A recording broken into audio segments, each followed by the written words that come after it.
আসসালামু আলাইকুম সবাইকে। আশা করি সকলে অনেক ভালো আছেন। আউট সিরিজের ৫৩ নম্বর পর্ব অর্থাৎ শেষ ট্রেনের যাত্রী এই পর্বে আপনাদের সকলকে জানাই স্বাগতম। ঘটনাটি শুরু হয় স্টেশনে। একটি স্টেশন প্রায় ফাঁকা, ঝাপসা হলুদ আলো, কোথাও একটা কুকুর ঘেউ ঘেউ করছে। প্ল্যাটফর্মে একমাত্র বসে আছেন অঞ্জন, একজন মধ্যবয়সী কনফিউজড চেহারার মানুষ, হাতে একটা সুটকেস। ট্রেন আসে না। অঞ্জন বিশ্বাস ভেবেছিলেন রাতে শেষ ট্রেন ধরবেন, কিন্তু তিনি জানতেন না এই স্টেশনটা শুধু যাত্রী নয়, যাত্রীকে ফেরা দেওয়া হয়। দূরে হুইসেলের শব্দ। ট্রেন ঢোকে। পুরনো কালো ধোঁয়ার ঢাকা।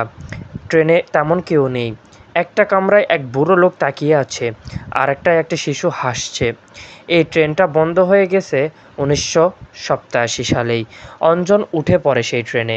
ভিতরে ধোঁয়া, ঘড়ির টিকটিক শব্দ, দেওয়ালে ছবি এবং পুরনো দুর্ঘটনার। একজন টিকিট চেকার এসে বলল, টিকিট দেখান, তবে ফেরা হবে না। আপনার টিকিট শুধু একমুখো, ফেরার নয়। অঞ্জন দেখে কামরায় যে যাত্রী বসে আছেন তারা কেউ মানুষ না। কারো গলা কাটা, কারো ট্রেন দুর্ঘটনায় মৃত হওয়া, আবার কেউ পুড়ে গিয়েছে। ছাদে পায়ের শব্দ। পাশের জানালায় আচমকা মুখে দেখা যায় ট্রেন চলছে, কিন্তু বাইরে শুধু অন্ধকার। ফ্ল্যাশব্যাকে অঞ্জন একজন শেষ ট্রেন মাস্টারকে দেখেছিলেন। তার ভুলেই সেই ট্রেনটি দুর্ঘটনা হয়েছিল এবং প্রায় ৬৩ জন মারা গিয়েছিল। তিনি পলায়ন করেছিলেন, আজ সেই ট্রেনেই তিনি চড়েছেন। তুমি তো আমাদের মৃত্যুর কারণ। আজ আমরা সবাই ফিরেছি তোমায় নিতে। ট্রেন থেমে নির্বাস নামে এক স্টেশনে। চারদিকে কুয়াশা। অঞ্জন দরজা দিয়ে নামতে যায়, কিন্তু তার পা নেই।